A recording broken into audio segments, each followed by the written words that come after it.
Hello दोस्तों। आपके अपने YouTube चैनल जीत ओपन क्लासेज में मैं आपका बहुत बहुत स्वागत करता हूं। और आज हम हिंदी विषय की क्लास शुरू करने जा रहे हैं। यह क्लास आपके लिए आने वाली सभी प्रतियोगिताओं के लिए बहुत कारगर साबित होगी। और हम क्लास को एकदम बेसिक से शुरू करते हुए शिखर तक ले जाने का प्रयास करेंगे। और तो आइए शुरू करते हैं अपनी पहली क्लास, जो है हिंदी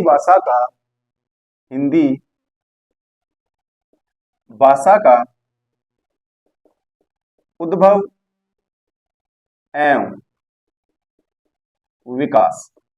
क्या है भाई? हिंदी भाषा का उद्भव और विकास। कि भाई हिंदी शब्द आया कहां से, हिंदी शब्द प्रचलन में कैसे हुआ, इसको हिंदी क्यों कहा गया। तो देखते हैं भाई, ये जो हिंदी शब्द है, क्या भाई हिंदी शब्द ये आया कहां से, ये आया कहां से, ये प्रचलन में कैसे हुआ। तो जैसे आपको पता है, अपने पश्चिमी राजस्थान में भी सै को क्या बोलते हैं भाई? सै को क्या बोलते हैं? है। क्या बोलते हैं? है। सै को क्या बोलते हैं? है। ऐसे ही अपना सिंधु, जो भारत में सिंधु वाला स्थान है ना, सिंधु वाला, वहां क्या बोलते थे? सिंधु। ठीक भाई, सिंधु से क्या बना? है सिंधु। और सिंधु से क्या बना? हिंदू। जो हिंदू क्या थे भाई? यहाँ के निवासी। क्या थे? निवासी। और हिंदी से, हिंदू से क्या बना? हिंदी। ठीक है भाई, क्या बना? हिंदी। हिंदू से क्या बना? हिंदी। जो अपना सिंधु सभ्यता वाला, जो सिंधु वाला स्थान था ना, उससे क्या बना? हिंदी। अब देखते हैं हिंदी किस भाषा का शब्द है। तो हिंदी है पारसी। कौन सी भाषा का शब्द है? पारसी या फारसी। क्या भाई? फारसी या ईरानी। ईरानी भाषा का शब्द है। सीधा सब मेरे को पता है कि आजकल एग्जाम में सीधे प्रश्न ऐसे पूछते हैं कि हिंदी किस भाषा का शब्द है। तो एग्जाम में आ जाएगा पारसी या अरबी या कुछ भी मान लो आप। तो वहां कौन सा होगा? हिंदी का ईरानी या पारसी या फारसी, ये शब्द होंगे। अब आता है इसका कालक्रम। क्या? हिंदी का कालक्रम। इतना आपने समझ लिया कि हिंदी से कहां से आया? सिंधु। हिंदू, हिंदू यहाँ के क्या के थे? निवासी। और फिर क्या बना? हिंदी। और हिंदी किस भाषा का शब्द है? पारसी, फारसी, ईरानी। अब आता है इसका कालक्रम। क्या आता है भाई? कालक्रम। हिंदी का कालक्रम। अब देखते हैं कालक्रम कि सबसे पहले जो हिंदी की जननी है वो कौन सी है? संस्कृत। कौन सी है भाई? संस्कृत। हिंदी भाषा की जननी संस्कृत। संस्कृत को भी अपन दो भागों में डिवाइड करते हैं। एक तो होती है वैदिक संस्कृत, जिसमें भाई रामायण महाभारत आदि लिखी गई। इसका टाइम पीरियड होता है 1500 ईसा पूर्व से 1000 ईसा पूर्व। क्या था भाई? 1500 ईसा पूर्व से 1000 ईसा पूर्व। फिर एक और आती है लौकिक, लौकिक संस्कृत। इसका टाइम पीरियड था भाई 500 1000 ईसा पूर्व से 500 ईसा पूर्व। क्या था भाई? संस्कृत का। संस्कृत को दो भागों में डिवाइड किए। एक तो होती है वैदिक, जिसमें अपनी जो रामायण है, महाभारत है इत्यादि लिखी गई। इसका टाइम पीरियड हुआ था 1500 ईसा पूर्व से 1000 ईसा पूर्व। फिर इसी को संस्कृत में दो, एक होता है लौकिक। इसको कितने क्या था इसका टाइम पीरियड? 1000 ईसा पूर्व से 500 ईसा पूर्व। फिर संस्कृत से आई पाली। पाली का टाइम पीरियड है भाई 500 ईसा पूर्व से 1 ईस्वी। कौन सी भाई? 1 ईस्वी। पाली के बाद में आई है। पाली में कौन से ग्रंथ लिखे गए? बौद्ध ग्रंथ। कौन से ग्रंथ? बौद्ध ग्रंथ। फिर आती है प्राकृत। इसका टाइम पीरियड था भाई 1 ईस्वी से 500 ईस्वी। इसका टाइम पीरियड कौन सा था? पहले पहले सबसे भाषा की जननी कौन सी आई? संस्कृत। संस्कृत से कौन सी आई? पाली। पाली से प्राकृत। और प्राकृत से आया बेटा अपभ्रंश। क्या ही? अपभ्रंश। ये क्या था भाई? ये क्या था? हिंदी का बिगड़ा रूप। क्या था भाई? हिंदी का बिगड़ा रूप। बिगड़ा रूप। ठीक है। इसका टाइम पीरियड आता है 500 ईसा पूर्व से ईसा ईस्वी से 1000 ईस्वी। ठीक है। और पाली के अपभ्रंश के बाद में आई शोरसेनी। कौन सी आई? शोरसेनी। शोरसेनी के बाद में आई हिंदी।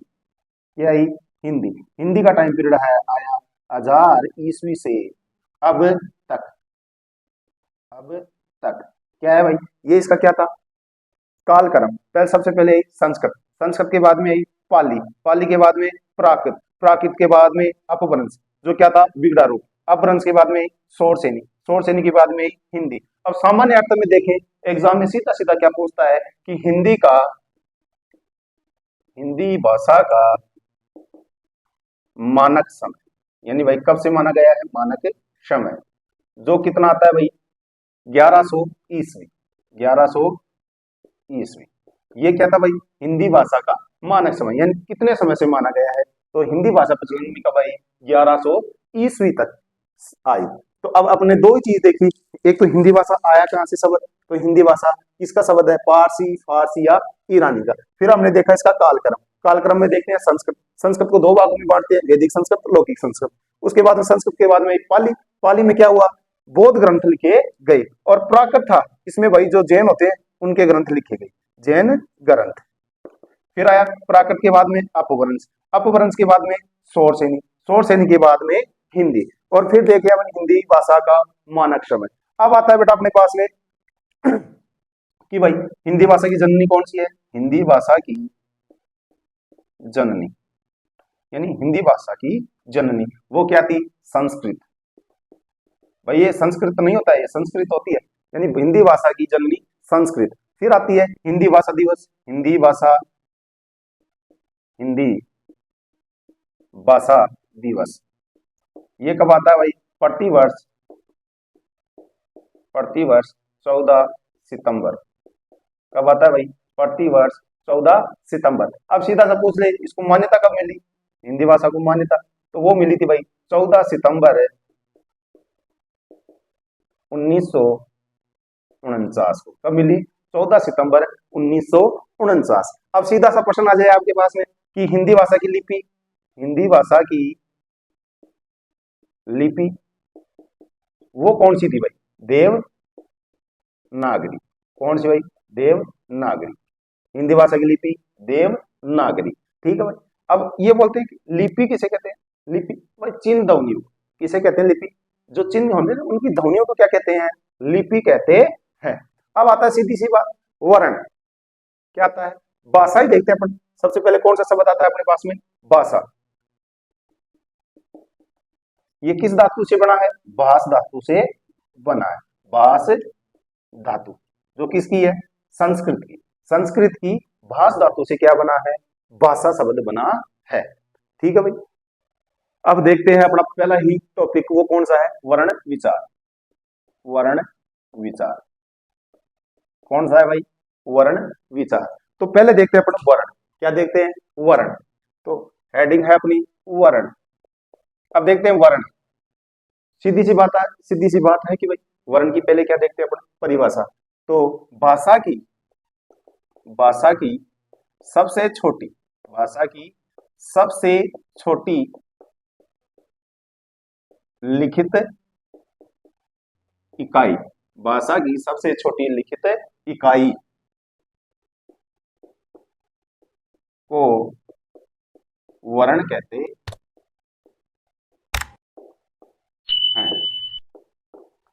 क्या भाई, भाषा की सबसे छोटी लिखित इकाई को क्या कहते हैं, वर्ण कहते हैं। जैसे मैंने लिखा कै, कै क्या हो गया, वर्ण। अब इसमें आपको पता होगा कै में यदि मैं आधा कै लिख दूं ये तो हो जाएगा व्यंजन, और इसमें मात्रा कौन सी है, ये क्या हो जाएगा, स्वर। तो इन दोनों से मिलकर क्या बना, वर्ण, ठीक है। ये किसकी भाषा परिभाषा ही, वर्ण की परिभाषा ही कि भाषा की सबसे छोटी लिखित इकाई को वर्ण कहते हैं। उसके बाद में आती है ध्वनि, सिर्फ एक शब्द का फेर है, सिर्फ एक शब्द का फेर है। देखते हैं कि भाषा की सबसे छोटी, भाषा की सबसे छोटी मौखिक इकाई, यानी मुख द्वारा उच्चारित मौखिक इकाई को ध्वनि कहते हैं। यानी भाषा की सबसे छोटी मौखिक इकाई को ध्वनि कहते हैं। जैसे मैंने एक शब्द लिखा है भाई कमल, कौन सा शब्द लिखा, कमल। इसमें भाई ध्वनि कितनी है, वर्ण कितने हैं, ठीक है, इसमें ध्वनि कितनी है और वर्ण कितने हैं। तो ध्वनियां अपने पास में मुख द्वारा उच्चारित, मुख द्वारा उच्चारित वो तो हो रही है अपने पास में 3, क म ल। क्या हुई भाई, क म ल कितनी हुई 3। ऐसे होती है वर्ण। क कैसा आधा, क में क्या छुपा है प्लस मैं कैसा आधा, और मैं में क्या छुपा है प्लस ल, ल कैसा आधा, छुपा क्या इसमें है।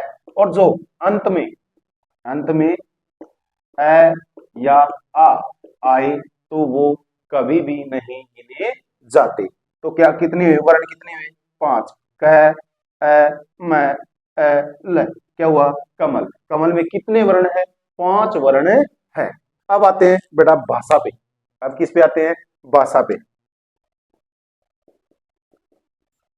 तो देखते हैं पहले तो इसकी परिभाषा। क्या देखते हैं परिभाषा। भाषा वह साधन है, भाषा वह साधन है जिसके, भाषा वह साधन है जिसके माध्यम से हम अपने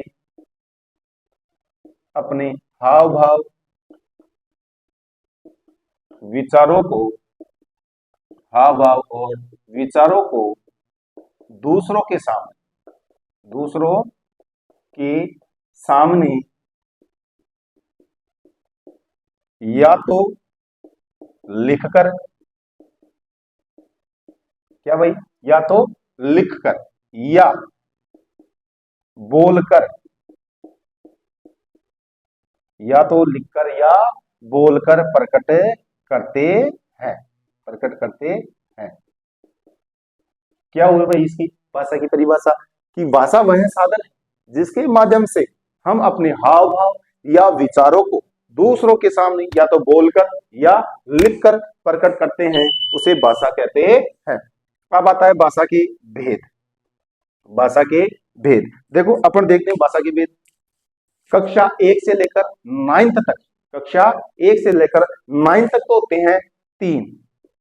कितने होते हैं भाई 3। कौन कौन से, मौखिक, लिखित और सांकेतिक। कौन कौन से भाई, मौखिक, लिखित और सांकेतिक। और यही रूप अपने प्रतियोगिताओं में भी चलते हैं। तो सामान्य रूप से देखें तो भाषा के भेद कितने हैं 3, और कक्षा 9 से लेकर 12th तक होते हैं 2, मौखिक और लिखित। तो अपन देखते हैं इसके, अब इनकी भी परिभाषा देखनी पड़ेगी भाई। सही सीधी सी बात है। मौखिक वो होगा जिसको मुख द्वारा उच्चारित करते हैं, उसको क्या कहेंगे मौखिक। लिखित जिसको अपन लिखित रूप देते हैं, और सांकेतिक वो होती है जिसको अपन संकेतों द्वारा समझाते हैं। ये क्या हुई भाषा। भाषा की परिभाषा देखी तो भाषा वह साधन है जिसके माध्यम से व्यक्ति अपने हाव भाव विचारों को दूसरों के सामने या तो बोलकर या लिखकर प्रकट करता है, उसे भाषा कहते हैं। भाषा के सामान्य रूप देखे तो भेद कितने होते हैं 3, मौखिक, लिखित और सांकेतिक। अब देखते हैं बेटा अपना अगला टॉपिक। अब देखते हैं अपनी कुछ मुख्य मुख्य परिभाषाएं जो सामान्य तौर पर प्रतियोगिता परीक्षाओं में पूछ ली जाती है। तो पहले देखते हैं अपने वर्ण। वर्ण में मैंने सबसे पहले ये बोला था कि भाषा की सबसे छोटी लिखित इकाई, भाषा की, भाषा की सबसे छोटी लिखित इकाई को वर्ण कहते हैं। यानी भाषा की सबसे छोटी लिखित इकाई को वर्ण कहते हैं। उसके बाद में आती है ध्वनि। ध्वनि में देखें तो भाषा की सबसे, भाषा की सबसे छोटी मौखिक इकाई, यानी मुख द्वारा उच्चारित होने वाली इकाई, मौखिक इकाई, यानी भाषा की सबसे छोटी मौखिक इकाई को ध्वनि कहते हैं। उसके बाद में आती है वर्ण, वर्णमाला। क्या है ये भाई, वर्णमाला, यानी वर्णों का, वर्णों का, वर्णों का व्यवस्थित, वर्णों का व्यवस्थित क्रम क्या कहलाएगा भाई, वर्णमाला कहलाएगा। यानी वर्णों का व्यवस्थित क्रम क्या कहलाएगा, वर्णमाला। जैसे अपन लिखते हैं, ऐसे थोड़ी लिखते हैं आ, बीच में अ को ला दिए, बीच में अंक को ला दिए, नहीं। इनका भी क्या होता है, एक व्यवस्थित क्रम होता है। जैसे आ, ई, उ, उ, री, ठीक है भाई। उसके बाद में आती है बेटा अपने पास में शब्द। तो क्या होगा, वर्णों का सार्थक समूह, वर्णों का सार्थक समूह, वर्णों का सार्थक समूह क्या कहलाएगा, शब्द कहलाएगा। यानी वर्णों का सार्थक समूह क्या कहलाएगा, शब्द कहलाएगा। जैसे मैं बोलूं कैमल है, कैमल है, ये तो क्या हो गई भाई, वर्ण है, लेकिन ये मिलकर क्या बना, एक शब्द बना, क्या बना, कमल। क्या बना, कमल। यानी वर्णों का सार्थक समूह क्या कहलाएगा, शब्द कहलाता है। उसके बाद में आएगी वाक्य। किसकी परिभाषा, वाक्य की परिभाषा आएगी। तो वो क्या होगी, शब्दों का, क्या आएगा भाई, शब्दों का सार्थक समूह है। क्या कहलाएगा, क्या कहलाएगा भाई, वाक्य कहलाएगा। इसका शब्दों का सार्थक समूह, जैसे कमल उपवन जाता है। ठीक है भाई, ये क्या है, शब्द हो ना। तो इनका सार्थक समूह एक क्या बना, वाक्य बना। ठीक है भाई।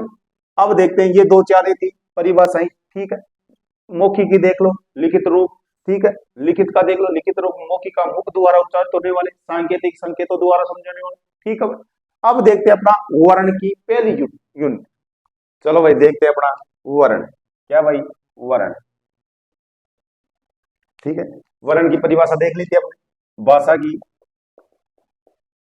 सबसे छोटी भाषा की सबसे छोटी लिखित इकाई। क्या भाई, भाषा की सबसे छोटी लिखित इकाई, ये अपनी क्या हुई, वर्ण की परिभाषा। अब देखते हैं इसके भेद। क्या देखते हैं भाई, भेद, जो कितने होते हैं, दो। वर्ण के कितने भेद होते हैं, दो। कौन कौन से होते हैं, स्वर और व्यंजन, स्वर और व्यंजन। ठीक है भाई, स्वर और व्यंजन। स्वर कितने होते हैं भाई, 11 है। कितने होते हैं, 11 है। और व्यंजन कितने होते हैं, 33। कई बार क्या होता है भाई, हिंदी में पूछ लेते हैं, तो ये रूप भी आना चाहिए आप। ठीक है, 11 कौन कौन से होते हैं, आ, ई, ई, उ, ऊ, री, ए, आई, ओ, औ। ठीक है भाई, कितने में, 11 में। कौन कौन से, ए, आ, ई, उ, री, ए, आई, ओ, औ। अब देखते हैं इनमें मात्राओं की संख्या, मात्राओं की संख्या कि भाई स्वरों में मात्राओं की संख्या क्या होती है।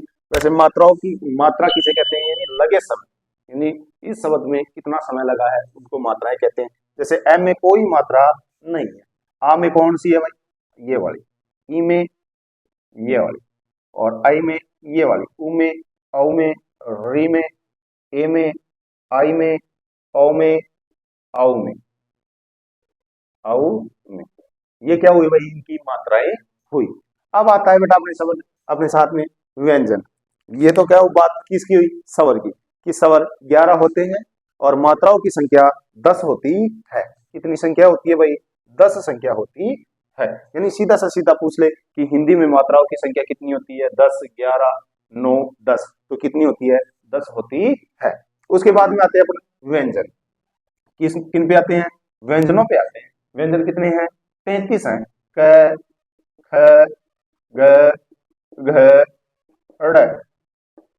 क्या हुए, क, ख, घ, घ, ड़, च, छ, झ, झ, ण।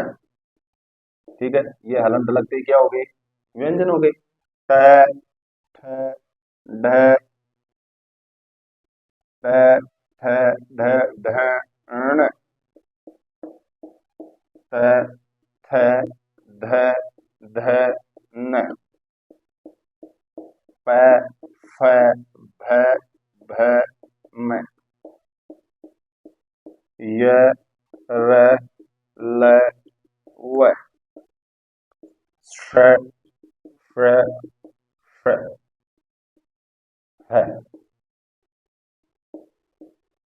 ठीक है, कितने हुए? 35 हुए। व्यंजन कितने? 33 हुए। क ख ग घ ड़ च छ छ छ ण त थ द ध न त थ द ध न प फ ब भ य र ल व और श श श है। अब देखते हैं भाई, इनको तो क्या बोलते हैं?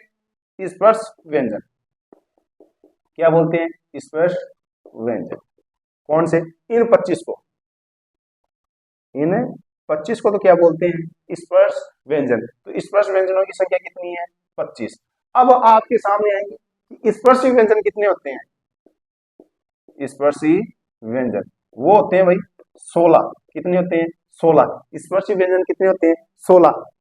इनको निकाल दो, एक तो ये, एक तो ये 5 नासिकीय व्यंजन, इनको निकाल दो, और एक ये सह वाले निकाल दो। बाकी के कितने हुए? स्पर्श व्यंजन 16 हुए। अब आते हैं अपने पास व्यंजन हो गए, स्वर हो गया। स्वर व्यंजन कितने होते हैं? 33। स्वर कितने होते हैं? 11। अब अपने सामने आती है कि जो हिंदी निर्देशालय 1966 द्वारा, क्या नोट डालो, नोट, हिंदी निर्देशालय 1966 में वर्णों की संख्या, वर्णों की संख्या कितनी मानी? हिंदी निर्देशालय 1966 में वर्णों की संख्या कितनी मानी? वो मानी थी भाई 52। कितनी मानी? 52। कितनी मानी? 52। और देवनागरी, देवनागरी ने भी कितनी मानी? 52। और इन्हीं 52 को अपन क्या नाम देते हैं? मानक वर्ण। ये सीधा एग्जाम में आता है, मानक वर्ण। याद है सीटेट, सीटेट में सीधा प्रश्न आया था कि हिंदी में मानक वर्णों की संख्या कितनी होती है? 52 होती है। अब इन 52 को अपन सविस्तार से वापस कैसे लेकर है तक, इनमें कौन कौन से स्पर्श व्यंजन है? स्पर्श व्यंजन कितने हैं? उपस्थित वर्ण कितने हैं? अयोग वाह कितने हैं? संयुक्त व्यंजन कितने हैं? वो अपने एक नए चार्ट में पढ़ते हैं। चलो फिर, चलो भाई देखते हैं अपने, है ना। तो हमने क्या पढ़ा था? मानक वर्ण। मानक वर्ण कितने होते हैं? 52। कितने होते हैं? 52। और वर्णों की संख्या, वर्णों की संख्या वो होती है अपने पास में 44। कितनी होती है? 44। और पूछे आपसे कि हिंदी में, हिंदी में कुल वर्णों की संख्या, कुल वर्णों की संख्या वो कितनी होती है भाई? 52। देखते हैं भाई, अपने पढ़ा स्वर, स्वर होते हैं अपने पास में 11। कितने होते हैं? स्वर 11।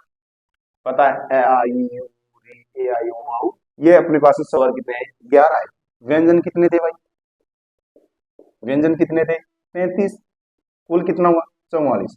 ये अपने पास में क्या हो गई? वर्णों की संख्या। ये क्या आ गई? वर्णों की संख्या।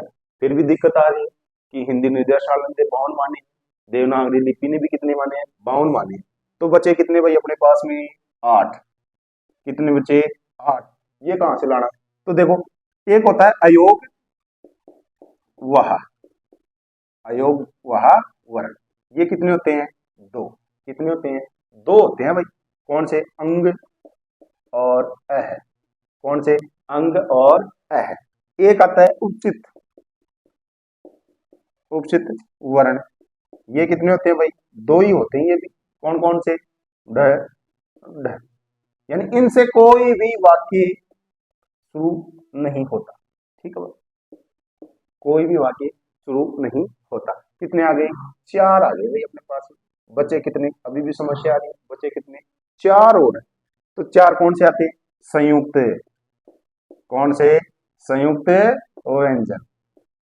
ठीक है भाई, ये कौन से हैं? श, त्र, घ और श। ठीक है भाई, ये अपने पास में कितने आ गए? 4। तो कुल मिलाकर कितने हुए? 11, 33, 44। और 44 से 2 46, 46 से 2 48, 48 से 4 52 आ गए। चलो भाई ठीक है।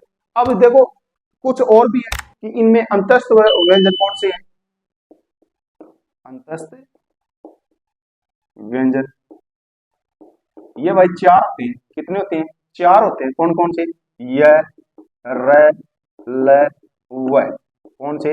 य र ल व। और संस्कृत में देखें ना तो इनका क्रम चेंज हो जाता है। संस्कृत में क्या हो जाता है, इनका क्रम चेंज हो जाता है। कौन सा, य ल र व। लेकिन अपने हिंदी में क्या है, य र ल व। एक आता है उष्म्य, उष्म या संग्रसी, उष्म या संग्रसी व्यंजन। ये भी कितने होते हैं भाई, 4 होते हैं। ये भी क्या होते हैं, 4 होते हैं। कौन कौन से, श, श, श और है।